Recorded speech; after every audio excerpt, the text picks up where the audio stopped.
السلام عليكم ورحمة الله تعالى وبركاته. بسملا محمدا مسليا مسلما نحمده ونستعينه ونستغفره ونؤمن به ونتوكل عليه. نعوذ بالله من شرور أنفسنا ومن سيئات أعمالنا. من يهده الله فلا مضل له ومن يضلله فلا هادي له. نشهد أن لا إله إلا الله نشهد أن محمدا عبده ورسوله أرسله بالحق بشيرا ونذيرا وداعيا إلى الله بإذنه سراجا منيرا. سبحانك لا علم لنا إلا ما علمتنا إنك أنت العليم الحكيم. أما بعد فقد قال الله تعالى في محكم تنزيل والفرقان العليم. أعوذ بالله السميع العليم. بسم الله الرحمن الرحيم. لن ينال الله لحومها ولا دماؤها ولكن يناله التقوى منكم. صدق الله مولانا العليم. وقال نبينا صلى الله عليه وسلم الحج العرفة. صدق الله مولانا العليم. صدق رسوله النبي الكريم. نحن على ذلك من الشاهدين والشاكرين والحمد لله رب العالمين. புகழ் அனைத்தும் இரட்சகன் அல்லாஹ்விற்கே உரித்தாகட்டும். குமான் நபி ஸல்லல்லாஹு அலைஹி வஸல்லம் அவர்களின் மீதும் அருமை நாயகம் ஸல்லல்லாஹு அலைஹி வஸல்லம் அவர்களின் குடும்பத்தார்கள் மீதும் பெருமானார் ஸல்லல்லாஹு அலைஹி வஸல்லம் அவர்களின் தோழர்கள் சஹாபாக்களின் மீதும் தாபீன்கள் மீதும் தபா தாபீன்கள் மீதும் நல்லவர்கள் நாதாக்கள் உலகத்திலே வாழ்ந்து கொண்டிருக்கக்கூடிய மூமினான முஸ்லிமான ஆண் பெண் இரு சாரார்கள் மீதும் குறிப்பாக உங்களின் மீதும் என் மீதும் அல்லாஹுவின் கருணையும் சாந்தியும் சமாதானமும் என்றென்றும் நின்று நிலவட்டுமாகுக. கண்ணியத்திற்குரியவர்களே, அல்லாஹுவின் நல்லடியார்களே, துல்ஹஜ் மாதத்தினுடைய முந்திய ஜும்மாவிலே நாம் அமர்ந்திருக்கிறோம். அல்லாஹு ஜல்ல ஷானஹு தஆலா இந்த சிறப்பிற்குரிய மாதத்திலே ஹாஜிகள் எல்லாம் ஹஜ்ஜினுடைய காரியங்களை செய்வதற்கு தயாரித்துக் கொண்டிருப்பார்கள், தயாராகி கொண்டிருப்பார்கள். மினாவுக்காக வேண்டியும் அரபாவுக்காக வேண்டியும் தங்குவதற்கு, முஸ்தலிஃபாவிலையும் தங்குவதற்காக வேண்டி ஆயத்தமாகிக் கொண்டிருப்பார்கள். கண்ணியமானவர்களே, அல்லாஹுவின் நல்லடியார்களே, இந்த வருடம் யாரெல்லாம் ஹஜ்ஜுக்கு புறப்பட்டார்களோ அவர்களின் தேக சுகங்களையும் அவர்களின் இபாதத்துக்களையும் அல்லாஹு ஜல்ல ஷானஹு தஆலா நல்ல முறையிலே கபூல் செய்து மக்பூலான ஹஜ்ஜாக மப்ரூரான ஹஜ்ஜாக ஆக்குவதோடு யாரெல்லாம் ஹஜ்ஜு செய்யவில்லையோ அவர்கள் எல்லாம் வருங்காலங்களிலே ஹஜ்ஜு செய்யக்கூடிய பாக்கியங்களையும், யாரெல்லாம் ஹஜ்ஜு செய்திருக்கிறார்களோ அவர்களை எல்லாம் மீண்டும் மீண்டும் ஹஜ்ஜு செய்யக்கூடிய பாக்கியவான்களாக அல்லாஹு ஜல்ல ஷானஹு தஆலா நம் அனைவர்களுக்கும் நசீபளிப்பானாக என்ற துஆவோடு இந்த துல்ஹஜ்ஜினுடைய முந்திய பத்திலே நாம் இருந்து கொண்டிருக்கிறோம். அந்த முந்திய பத்தை பற்றி கடந்த வாரங்களிலே நாம் பரிசீலனை செய்தோம். இந்த முந்திய பத்தை அல்லாஹு ஜல்ல ஷானஹு தஆலா இந்த மூமின்களுக்காக வேண்டி அமல்களை அதிகம் செய்வதற்கு, அல்லாஹ்வினுடைய பெரியத்தை பெறுவதற்காக வேண்டி நிறைய அமல்களை சொல்லி தந்தார்கள். அதிலேயும் குறிப்பாக சொல்லப்படக்கூடிய இன்னும் 2 தினங்களுக்கு பின்னால் அரபாவுடைய நாள் நமக்கு வரப்போகிறது. இந்த அரபாவுடைய நாளை பற்றி பெருமானார் ஸல்லல்லாஹு அலைஹி வஸல்லம் அவர்கள் நிறைய ஹதீஸ்களிலே சொல்லுவார்கள். அரபா தான் ஹஜ்ஜி. ஹஜ்ஜிக்கு செல்லக்கூடிய ஹாஜிகள் எல்லாம் அரபாவில் அவர்கள் தங்கவில்லை என்று சொன்னால் அவருடைய ஹஜ்ஜிகள் கூடாது என்று சொன்னார்கள் பெருமான் ஸல்லல்லாஹு அலைஹி வஸல்லம் அவர்கள். அரபாவுடைய தினத்திலே நிறைய பேர்கள் நோய்வாய்ப்பட்டு விட்டால் அவர்களை ஆம்புலன்ஸிலே கொண்டு வந்து கூட அரபாவில் சிறிது நேரம் தங்க வைப்பார்கள் என்பது நாம் எல்லாம் கேள்விப்பட்டிருக்கின்ற நிறைய நிகழ்வுகள். கண்ணியமானவர்களே, அந்த அரபாவுடைய தினம் லட்சோப லட்ச மக்களுடைய பாவங்கள் எல்லாம் மன்னிக்கப்படுகிறது. உலகத்திலே 60 வருடங்கள் 70 வருடங்கள் பாவங்களிலேயே அவர்களுடைய வாழ்க்கையை கழித்துக் கொண்டிருந்தவர்கள் எல்லாம் ஹஜ்ஜுக்காக வேண்டி சென்றவர்கள் அரபாவுடைய நாளிலே அரபாவின் மைதானத்திலே ஒன்று கூடுகின்ற நேரத்திலே அல்லாஹு ஜல்ல ஷானஹு தஆலா அவர்களின் பாவங்களை ஒன்றுமில்லாமல் ஆக்கி அவர்கள் பாவங்களை மன்னித்து அன்று பிறந்த பாலங்களை போன்று குழந்தைகளை போன்று அல்லாஹ் மாற்றி விடுகிறான் என்று பெருமானார் ஸல்லல்லாஹு அலைஹி வஸல்லம் அவர்கள் சொல்லுவார்கள். அரபாவுடைய தினத்தை அல்லாஹு ஜல்ல ஷானஹு தஆலா மலக்குமார்களிடத்திலே அவன் பெருமை பாராட்டிக் கொள்வான் என்பதையும் பெருமானார் ஸல்லல்லாஹு அலைஹி வஸல்லம் சொல்லுவார்கள். அரபா வந்து விட்டால் அந்த நாளிலே ஹாஜிகள் எல்லாம் அரபாவிலே தங்குவார்கள். அங்கே அல்லாஹுவிடத்திலே அழுது புலம்புவார்கள். அவர்களின் பாவத்திற்காக வேண்டியும் தங்களுடைய குடும்பத்திற்காக வேண்டியும் தங்களுடைய மஹல்லாவிற்காக வேண்டியும் உலக முஸ்லிம்களுக்காக வேண்டியும் அவர்கள் அல்லாஹுவிடத்திலே பாவம் மன்னிப்பு தேடக்கூடிய மிக புனிதமான அந்த நாள், அந்த இடம் அல்லாஹுவிடத்திலே அவர்களின் துஆக்களை அங்கீகரிக்கப்படுகின்ற நாட்களாக இருந்து கொண்டிருக்கிறது. அந்த நாளிலே நாம் என்ன செய்ய வேண்டும் என்பதையும் பெருமானார் ஸல்லல்லாஹு அலைஹி வஸல்லம் அவர்கள் நமக்கு சொல்லி தந்திருக்கிறார்கள். கண்ணியமானவர்களே, அல்லாஹ்வின் நல்லடியார்களே, இந்த அரபாவுடைய தினத்திலே யார் ஒரு மனிதன் நோன்பு வைக்குகிறானோ, அரபாவுடைய தினம் அதற்கு முன்னால் உண்டான தினங்கள் பெருமானார் அழகாக சொன்னார்கள். யார் ஒரு மனிதன் அரபாவிலே நோன்பு வைக்கிறானோ முந்திய வருடத்தின் பாவங்களும் பிந்திய வருடத்தினுடைய பாவங்களும் 2 வருடங்களின் பாவங்களும் அவனுக்கு மன்னிக்கப்படுகிறது என்பதை நபிகள் நாயகம் ஸல்லல்லாஹு அலைஹி வஸல்லம் அவர்கள் சொன்னார்கள். அன்பிற்கினியவர்களே, இந்த முந்திய துல்ஹஜ்ஜுடைய 10 கடைசியிலே 9வது நாள் அரபாவுடைய நாள், ஈதுல் அபுஹா என்று சொல்லப்படக்கூடிய 10வது நாள். இந்த தினங்களிலே நாம் நிறைய அமல்களை செய்வதற்கு நமக்கு அல்லாஹ் கொடுத்திருக்கிறான் வாய்ப்புகள். அரபாவிலே நோன்பு வைப்பது, ஏழைகளுக்காக வேண்டி தானங்களை தர்மங்களை செய்வது, யத்தீம்களை ஆதரிப்பது, இது போன்ற நிறைய விஷயங்களை நபிகள் நாயகம் ஸல்லல்லாஹு அலைஹி வஸல்லம் அந்த நன்னாட்களிலே நீங்கள் செய்ய வேண்டும் என்று நமக்கு வலியுறுத்தி சொல்லி இருக்கிறார்கள். இரண்டாவதாக ஈது பெருநாள், ஈதுல் அல்ஹா என்று சொல்லப்படக்கூடிய உல்ஹியாவை கொடுக்கக்கூடிய அந்த பெருநாளிலே நாம் செய்யக்கூடிய மிகப்பெரிய அமல்களிலே ஒன்றுதான் குர்பானி.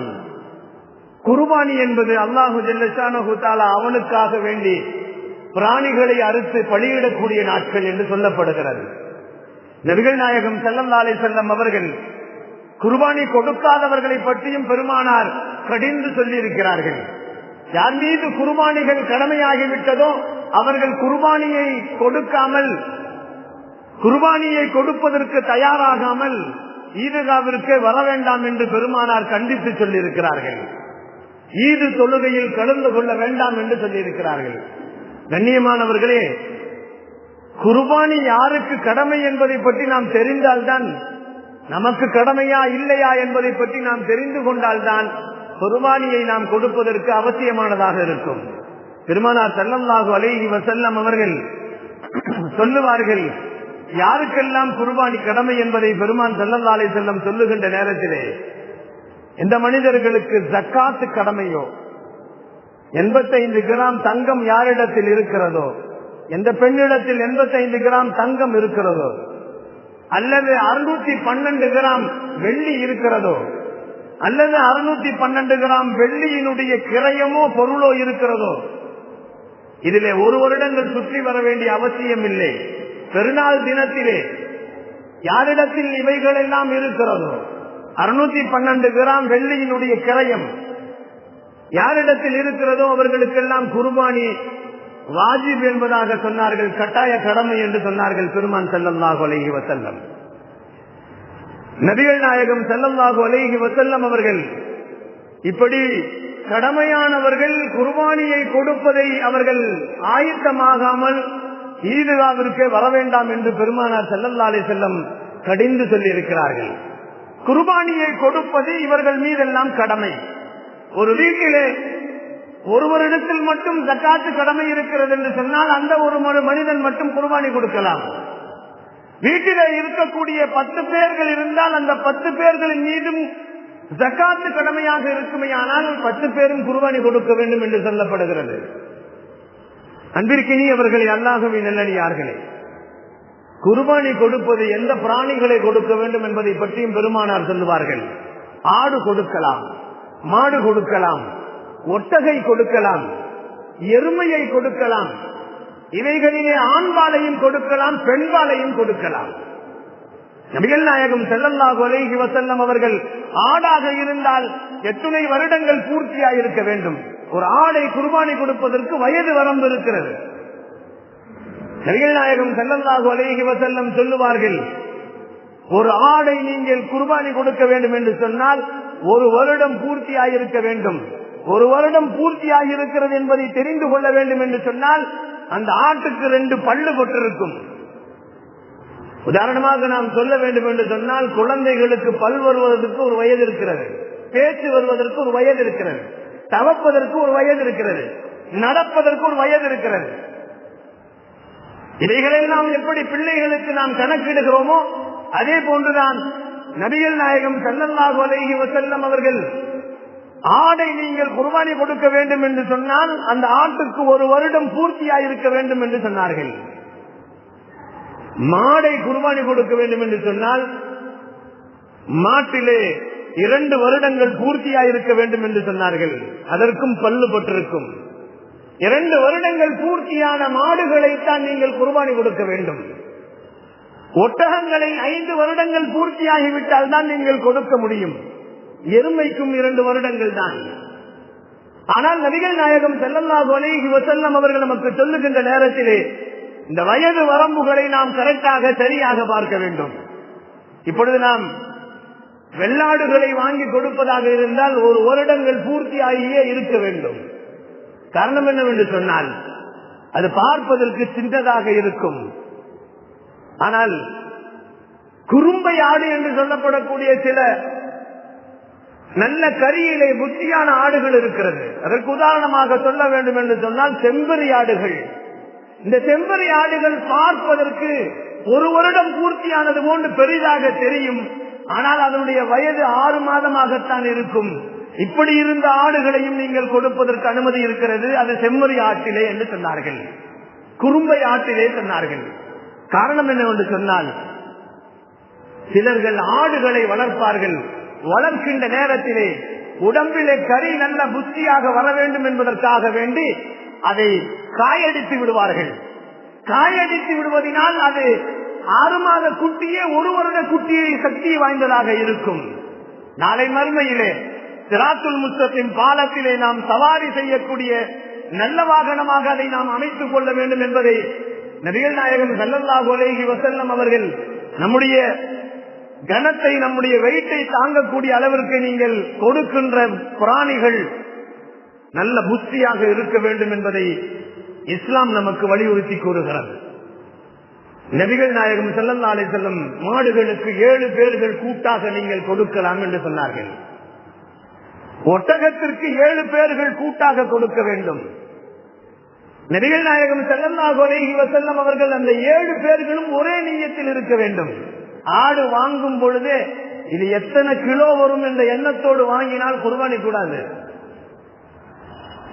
இது எத்தனை கிலோ வரும் என்பதை இடை போட்டோ அல்லது வரும் என்பதை கரியினுடைய எடையை நீங்கள் நினைத்தால் குர்பானி கூடாது என்பதாக சொல்லப்படுகிறது.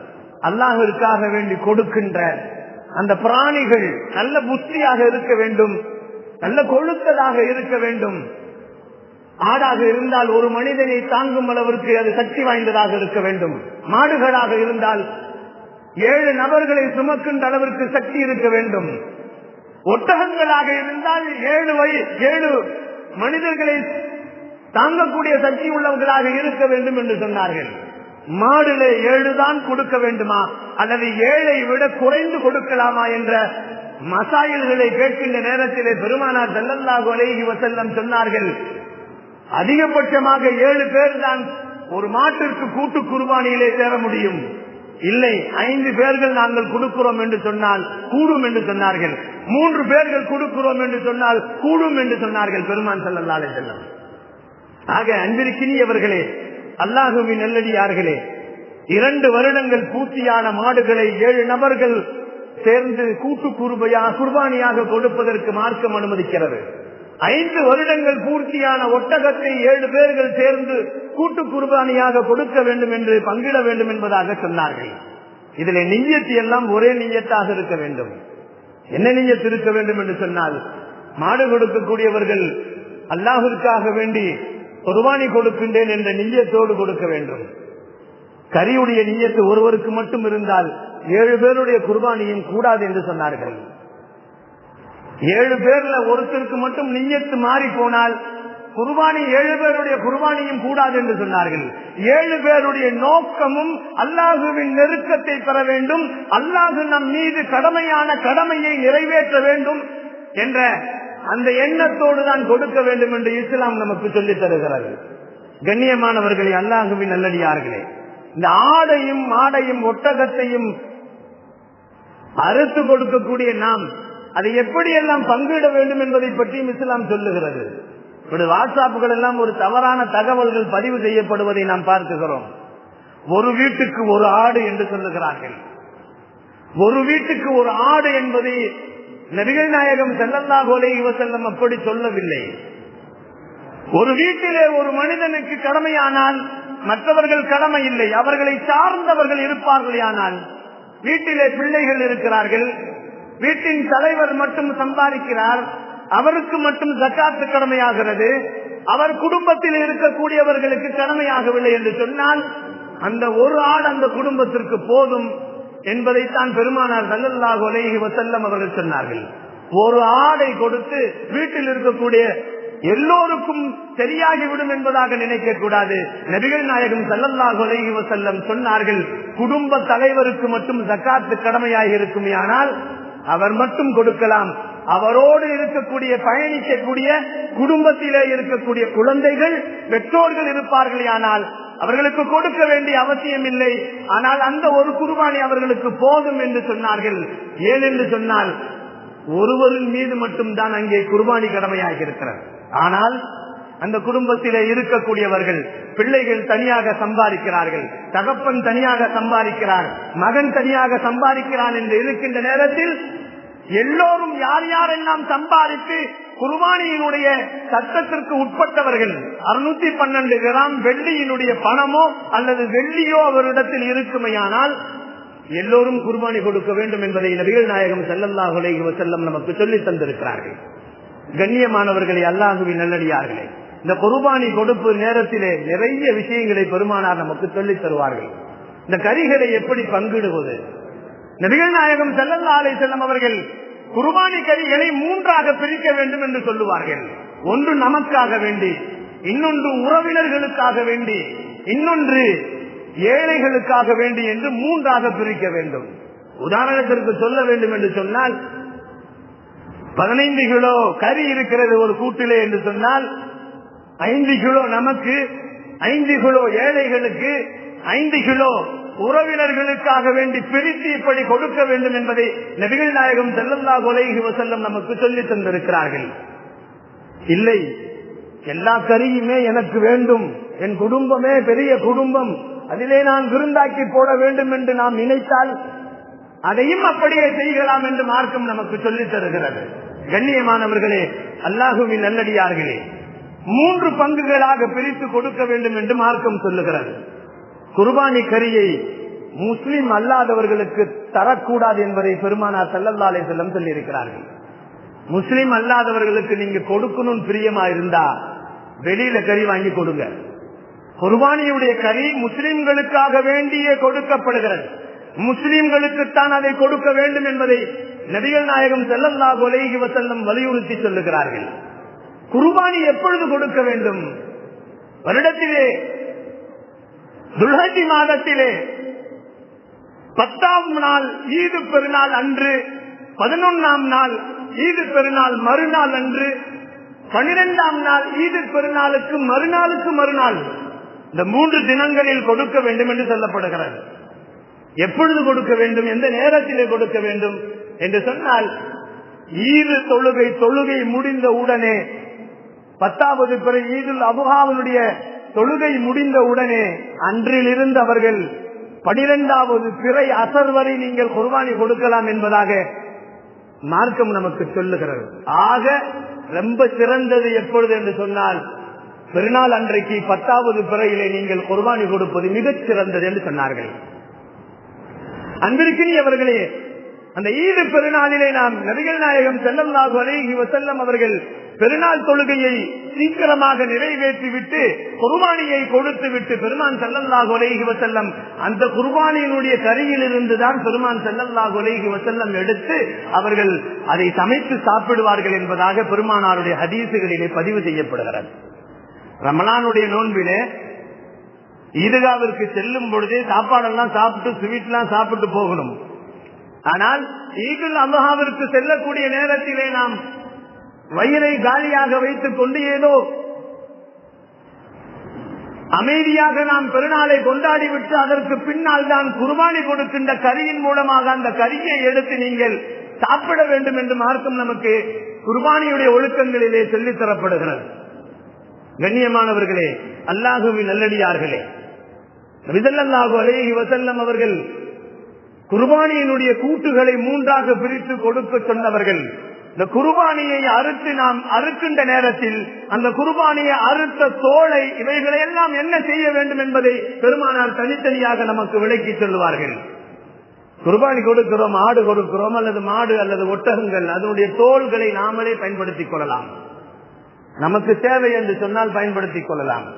அதனை பதனிட்டு அதிலே உங்களுக்கு என்ன தேவையோ அதை செய்து நீங்கள் பதனிட்டுக் கொள்ளலாம். அல்லது வேறு யாருக்காவது கொடுக்கலாம். முஸ்லிமானவர்களுக்கு, அவர்கள் பணக்காரர்களாக இருந்தாலும் சரி, ஏழைகளாக இருந்தாலும் சரி கொடுக்கலாம்.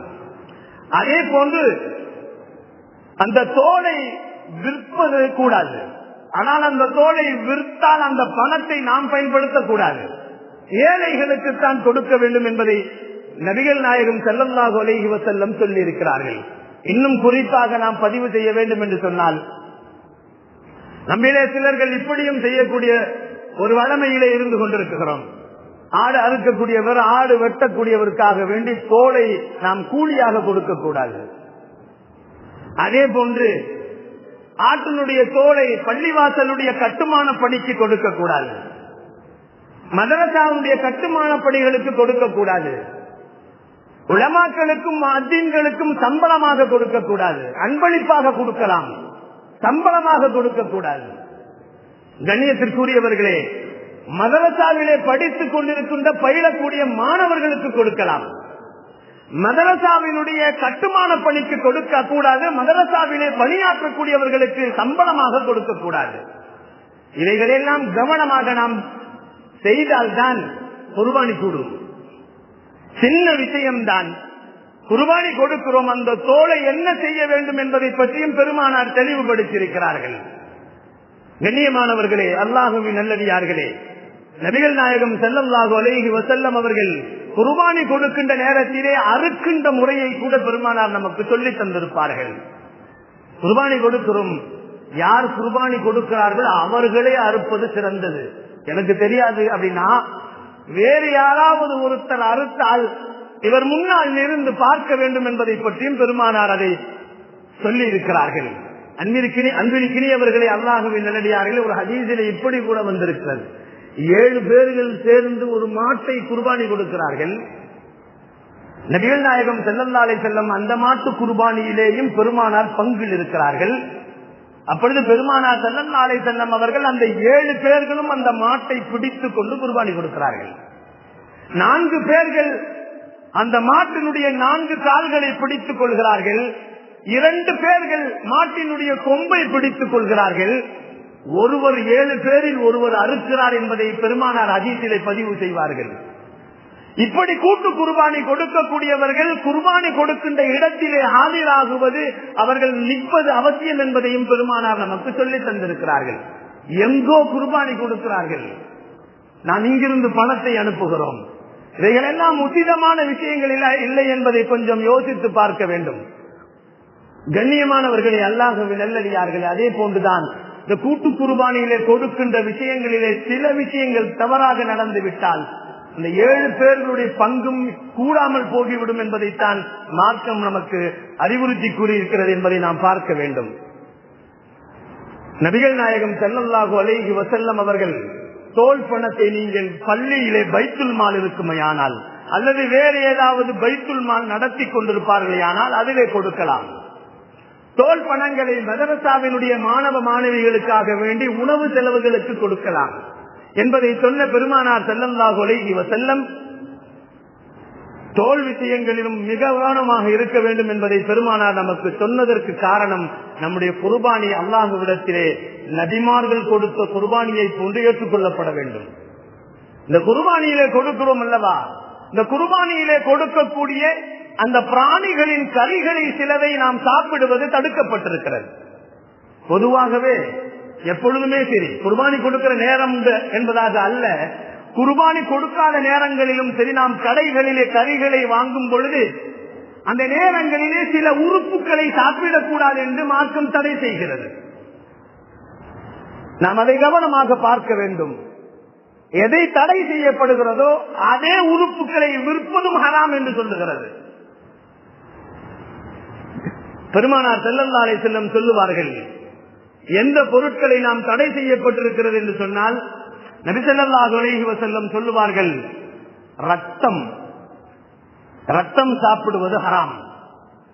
அது ஆட்டு ரத்தமாக இருந்தாலும் சரி, மாட்டு ரத்தமாக இருந்தாலும் சரி, ஒட்டக ரத்தமாக இருந்தாலும் சரி, மனித ரத்தமாக இருந்தாலும் சரி, சாப்பிடுவது ஹராம். ரத்தத்தை சாப்பிடுவது ஹராம். இந்த ரத்தம் சாப்பிடுவது கூடாது என்று சொல்லப்படுகிறது. அடுத்து அந்த பிராணியிலே பித்து என்று சொல்லப்படக்கூடிய பித்தப்பை, அதையும் சாப்பிடக்கூடாது. மூன்றாவது ஆண் குறி, ஆண் குறியை சாப்பிடக்கூடாது, பெண் குறியை சாப்பிடக்கூடாது. பிராணிகளுடைய மலதுவாரத்தையும் சாப்பிடக்கூடாது என்று மார்க்கம் சொல்லுகிறது. கண்ணியத்திற்குரியவர்களே, ஆண் பிராணியினுடைய விதறுகளை கூட சாப்பிடக்கூடாது என்று சொல்லப்படுகிறது. நபிகள் நாயகம் ஸல்லல்லாஹு அலைஹி வஸல்லம் சொல்லுவார்கள், அதே போன்று பெருமானார் கழலை என்று ஒரு பொருள் இருக்கிறது, அதையும் நீங்கள் சாப்பிடக்கூடாது என்று சொன்னார்கள். இவைகளை எல்லாம் குர்பானியுடைய விஷயங்களிலே மிக கவனமாக இருக்க வேண்டும். நம்ம நிறைய இடங்கள்ல கறி வாங்குற நேரத்துல கூட என்ன செய்யறாங்க, கழலையை தெரியாம வெட்டி போட்டுருவாங்க. சிலர்கள் விதறுகளை வெட்டி போட்டு கூட விற்கக்கூடியவர்களை நாம் பார்க்கிறோம். அவைகளை எல்லாம் வெட்டி போட்டு குர்பானியிலே கொடுப்பதற்கு அனுமதி இல்லை. இதைத்தான் பெருமானார் ஸல்லல்லாஹு அலைஹி வஸல்லம் அவர்கள் குர்பானியை சரியாக நீங்கள் கொடுக்க வேண்டும் என்பதற்காக வேண்டி நமக்கு சொல்லி இருக்கிறார்கள். கண்ணியத்திற்குரியவர்களே, அல்லாஹ்வின் நல்லடியார்களே, இதே போன்று பெருமானார் ஸல்லல்லாஹு அலைஹி வஸல்லம் எந்த பிராணிகளை எல்லாம் குர்பானி கொடுக்க கூடாது, எவைகளை கொடுக்கலாம், மார்க்கத்தில் அனுமதிக்கப்பட்ட விஷயங்கள் என்ன என்பதை பற்றி பெருமானார் சொல்லும் பொழுது, முடமான பிராணிகளை குர்பானி கொடுக்க கூடாது. காலு ரெண்டும் நொண்டி, இது மாதிரி பிராணிகளை நீங்கள் குர்பானி கொடுக்க கூடாது. விலை கம்மியா கிடக்குதுன்னு சொல்லி வாங்கி கொடுக்க கூடாது. நோய்வாய்ப்பட்ட பிராணிகளை நீங்கள் அறுத்து கொடுக்க கூடாது. பார்க்கறதுக்கே ஒல்லியா இருக்கும், அது ஏதோ பெரிய நோய்பட்டு அது நீண்ட நாட்கள் நோய்வாய்ப்பட்டதாக இருப்பதினால் நோய்பட்டவைகளை நீங்கள் குர்பானி கொடுக்க கூடாது என்று சொன்னார்கள். எலும்பும் தோலுமாய் இருக்கும் அவைகளை குர்பானி கொடுக்க கூடாது. கண்ணு குருடான பிராணிகளை குர்பானி கொடுக்க கூடாது. காது அறுபட்ட பிராணிகளை குர்பானி கொடுக்க கூடாது. அதே போன்று பெருமானார் ஸல்லல்லாஹு அலைஹி வஸல்லம் அறுக்கின்ற நேரத்திலே பெருமானார் இப்படி சொன்னார்கள், அறுக்கக்கூடியவர் முஸ்லிமாக இருக்க வேண்டும். எப்பொழுதுமே சரி, கறிக்கடையில போய் நம்ம வாங்குறதா இருந்தா கூட அந்த கறிக்கடையில அறுக்கக்கூடியவர் முஸ்லிமான் பார்த்துட்டு அந்த கறிக்கடையில வாங்கணும். அதே மாதிரி நாம் ஓட்டல்களிலே கறிகளை மாமிசங்களை சாப்பிடுகிறோம் அல்லவா, அதெல்லாம் ஹலாலான இடத்தில் வாங்கப்படுகிறதா என்று தெரிந்துதான் சாப்பிட வேண்டும். இல்லை என்று சொன்னால் அங்கே சாப்பிட வேண்டிய அவசியம் இல்லை. அடுத்து சொன்னார்கள் பெருமானார் ஸல்லல்லாஹு அலைஹி வஸல்லம், குர்பானி கொடுப்பவரே அறுப்பது சிறந்தது, முடியவில்லை என்று சொன்னால் அறுக்கும் பொழுது முன்னால் இருப்பது சிறந்தது என்று சொன்னார்கள். அறுக்கும் முன்பே ஒழு செய்து கொள்ள வேண்டும் என்று சொன்னார்கள். கிப்லாவை முன்னோக்க வேண்டும் என்று சொன்னார்கள். இந்தி வஜ்ஹத்து வஜ்ஹில் இல்லதி என்ற துஆவை ஓதிக்கொள்ள வேண்டும் என்று சொன்னார்கள். குர்பானியுடைய நிய்யத் இருக்க வேண்டும் என்று சொன்னார்கள். அல்லது ஹக்கீகாவுடைய நிய்யத்துக்கள் இருக்க வேண்டும் என்று சொன்னார்கள். அறுக்கும் பொழுது பிஸ்மில்லாஹி அல்லாஹு அக்பர் என்று சொல்ல வேண்டும் என்று பெருமான் ஸல்லல்லாஹு அலைஹி வஸல்லம் நமக்கு சொல்லி தந்தார்கள். அது மட்டுமல்ல, பெருமானார் ஸல்லல்லாஹு அலைஹி வஸல்லம் இன்னொரு வார்த்தையும் சொன்னார்கள், ஹாதா மின்க வ இலைக்க தகப்பலல்லாஹு மின்னி என்பதாக இந்த வார்த்தையையும் சொல்லிக் கொள்ளுங்கள். ஹாதா மின்க, இதிலிருந்து என்னிலிருந்து உனக்கு நான் உடைய குர்பானியாக அறுத்துக் கொடுக்கிறேன். தகப்பலா தகப்பல் அல்லாஹ், நீ இதை ஏற்றுக்கொள்வாக, என்னிடத்திலிருந்து நீ ஏற்றுக்கொள்வாயாக என்று துவாவை செய்ய வேண்டும் என்பதாக சொல்லப்படுகிறது. ஒரு பிராணிக்கு முன்னால் இன்னொரு பிராணியை அறுக்க வேண்டாம் என்று சொன்னார்கள் பெருமான் ஸல்லல்லாஹு அலைஹி வஸல்லம். ஒரு முறை ஒரு சஹாபி என்ன செய்தார்கள், ஒரு பிராணிக்கு முன்னால் இன்னொரு பிராணியை அறுக்க போகின்ற நேரத்தில் பெருமானார் ஸல்லல்லாஹு அலைஹி வஸல்லம் சொன்னார்கள், அதை ஒரு முறை கொலை செய்கிறாயா பல முறை கொலை செய்கிறாயா என்று கேட்டார்கள். அதே போன்று சொன்னார்கள், பிராணிகளை படுக்க வைத்து அதற்கு முன்னாலே கத்தியை தீட்டாதீர்கள் என்று சொன்னார்கள் பெருமான் ஸல்லல்லாஹு அலைஹி வஸல்லம். கண்ணியத்திற்குரிய அல்லாஹ்வின் நல்லடியார்களே, இவைகள் எல்லாம் குர்பானியுடைய விஷயங்களிலே பேணப்பட வேண்டிய விஷயங்கள் என்று பெருமான் ஸல்லல்லாஹு அலைஹி வஸல்லம் அவர்கள் நமக்கு சொன்னார்கள். பெருமானார் ஸல்லல்லாஹு அலைஹி வஸல்லம் அவர்கள் ஹஜ்ஜத்துல் விதாவிலே பெருமானார் 100 ஒட்டகங்களை குர்பானி கொடுத்தார்கள். பெருமானார் ஸல்லல்லாஹு அலைஹி வஸல்லம் ஹஜ்ஜத்துல் விதா கடைசி ஹஜ், முதல் ஹஜ், அதிலே பெருமானார் குர்பானி கொடுத்தார்கள். 100 ஒட்டகங்களை அவர்கள் அறுத்து கொடுத்தார்கள். அதிலே 63 ஒட்டகங்களை பெருமானார் அறுத்தார்கள். மீதியுள்ள ஒட்டகங்களை அலி ரலியல்லாஹு அறுத்தார்கள் என்பதாக வரலாறுகள் ஹதீசுகளிலே பதிவு செய்யப்பட்டிருக்கிறது. ஆக அவரவர்கள் குர்பானியை அவரவர்கள் அறுத்து கொடுப்பதுதான் மிக அவசியமானது. அறுக்கின்ற நேரத்திலே சில விஷயங்களையும் நாம் பார்க்க வேண்டும் என்று சொன்னார்கள். அறுக்கின்ற நேரத்திலே கழுத்திலே இருக்கின்ற 3 நரம்புகளை சரியாக ஒரே நேரத்தில் அறுக்க வேண்டும் என்று சொன்னார்கள்.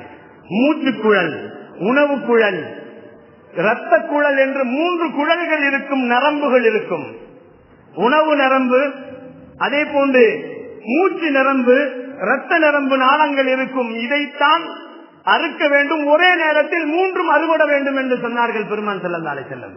அறுக்கின்ற நேரத்திலே கத்தி கூர்மையாக இருக்க வேண்டும் என்று சொன்னார்கள். கத்து கூர்மையாக இல்லாமல் நீங்கள் அதை அறுக்கின்ற நேரத்தில் கஷ்டப்படுத்தினால் அதை கஷ்டப்படுத்துவதும் உங்களுக்கு குற்றம் என்று சொன்னார்கள் பெருமான் ஸல்லல்லாஹு அலைஹி வஸல்லம். அதற்கு வலிக்க கூடாது, அறுத்ததே தெரியாமல் அறுக்க வேண்டும் என்று சொன்னார்கள். எப்படி நம்ம விடல கையில பட்டுச்சுன்னா வலி தெரியாது, கொஞ்ச நேரம் பொறுத்து தெரியும், அதுபோன்று அறுக்க வேண்டும் என்று சொன்னார்கள். கண்ணியமானவர்களே, அல்லாஹ்வின் நல்லடியார்களே, அரபாவுடைய தினத்திலே இன்னொரு அமலை பெருமானார் அறிமுகப்படுத்தினார்கள். அரபாவுடைய சுபுகுக்கு பின்னால் இருந்து ஒவ்வொரு தொழுகை, பரலான தொழுகையிலேயும் அல்லாஹு அக்பர் அல்லாஹு அக்பர், லா இலாஹ இல்லல்லாஹு அல்லாஹு அக்பர், அல்லாஹு அக்பர் வலில்லாஹில் ஹம்து என்று ஒரு முறை சொல்வது வாஜிபு, 3 முறைகள் சொல்வது முஸ்தஹப் என்று சொன்னார்கள் பெருமான் ஸல்லல்லாஹு அலைஹி வஸல்லம். அரபா தினத்தினுடைய சுபுகிலிருந்து நபிகள் நாயகம் ஸல்லல்லாஹு அலைஹி வஸல்லம் சொன்னார்கள், 13வது பிறை அசர் வரை மொத்தம் 23 வக்துகள் ஒவ்வொரு முஸ்லிமான ஆண்களும் ஒவ்வொரு முஸ்லிமான பெண்களும் ஜமாத்தோடு தொழுதாலும் சரி, தனியாக தொழுதாலும் சரி, கலாவாக தொழுதாலும் சரி, வீட்டிலே தொழுதாலும் சரி, ஒவ்வொரு பரல தொழுகைக்கு பின்னாலும் நீங்கள் இந்த தக்பீரை ஓத வேண்டும் என்பதை பெருமான் ஸல்லல்லாஹு அலைஹி வஸல்லம் நமக்கு சொல்லி தந்திருக்கிறார்கள். கண்ணியமானவர்களே, அல்லாஹ்வின் நல்லடியார்களே, நபிகள் நாயகம் ஸல்லல்லாஹு அலைஹி வஸல்லம் அவர்கள் இது போன்ற தினங்களிலே அல்லாஹுவை அதிகம் தியானங்களையும் திக்ருகளையும் செய்து இறைவனின் நெருக்கத்தை பெறுவதிலே இது ஒன்று காரியமாக இருக்கும் என்று சொன்னார்கள். அல்லாஹு ஜல்ல ஷானஹு தஆலா வரக்கூடிய ஈதுல் அல்ஹா பெருநாளை சீராக சிறப்பாக தொழுவதற்கு மட்டுமல்லாமல், குழப்பங்கள் இல்லாமல், எந்த விதமான சண்டைகள் சச்சரவுகள் இல்லாமல் ஒற்றுமையாக அந்த பெருநாளை கொண்டாடுவதற்கு அல்லாஹு ஜல்ல ஷானஹு தஆலா நம் அனைவர்களுக்கும் உலக முஸ்லிம்களுக்கும் தௌஃபீக் செய்ய வேண்டும். குர்பானி கொடுக்கக்கூடிய அவர்களின் குர்பானியை அல்லாஹு ஜல்ல ஷானஹு தஆலா அந்த நாளிலே செய்யக்கூடிய அந்த பிரத்யேகமான அமல்களை எல்லாம் அல்லாஹு ஜல்ல ஷானஹு தஆலா நபி ஆதம் அலைஹிஸ்ஸலாம் தொட்டு இப்ராஹிம் அலைஹிஸ்ஸலாம் அவர்களை போன்று நபிநாயகம் ஸல்லல்லாஹு அலைஹி வஸல்லம் அவர்கள் எல்லாம் எப்படி அந்த அமல்களை செய்து அல்லாஹ்விடத்திலே ஏற்றுக்கொள்ளப்பட்டதோ அதுபோன்று அல்லாஹு ஜல்ல ஷானஹு தஆலா கொடுக்கின்ற குர்பானிகளையும் செய்யக்கூடிய அமல்களையும் அல்லாஹு ஜல்ல ஷானஹு தஆலா வாழும் காலங்களிலே வரும் காலங்களிலே அல்லாஹு எனக்கும் என்னுடைய குடும்பத்தாருக்கும் உங்களுக்கும் உங்களுடைய குடும்பத்தாருக்கும் உலக முஸ்லிம்கள் அனைவர்களுக்கும் அல்லாஹு நசீபாக்குவானாக. வாழும் காலங்கள் எல்லாம் காபத்துல்லாவிற்கு சென்று ஹஜ் செய்யக்கூடிய, உம்ரா செய்யக்கூடிய பாக்கியவான்களாக அல்லாஹ் என்னையும் என்னுடைய குடும்பத்தாரையும் உங்களையும் உங்களுடைய குடும்பத்தாரையும் ஆக்குவானாக. நபிகள் நாயகம் ஸல்லல்லாஹு அலைஹி வஸல்லம் அவர்களை கனவிலும் நினைவிலும் கண்டுகளிக்கின்ற பாக்கியத்தையும், வாழும் காலங்கள் எல்லாம் களிமாவோடு வாழ்ந்து களிமாவோடு நடந்து களிமாவோடு மடியக்கூடிய நல்ல பாக்கியசாலிகளாக அல்லாஹ் என்னையும் என்னுடைய குடும்பத்தாரையும் உங்களையும் உங்களுடைய குடும்பத்தாரையும் உலகத்திலே வாழ்கின்ற எல்லா முஸ்லிமான ஆண் பெண் இரு சாரார்களுக்கும் அல்லாஹ் நசீபாக்குவானாக. வாகுரு தாவானா வனில் அல்ஹம்துலில்லாஹி ரப்பில் ஆலமீன். அஸ்ஸலாமு அலைக்கும் வரஹ்மத்துல்லாஹி தஆலா வபரகாத்துஹு.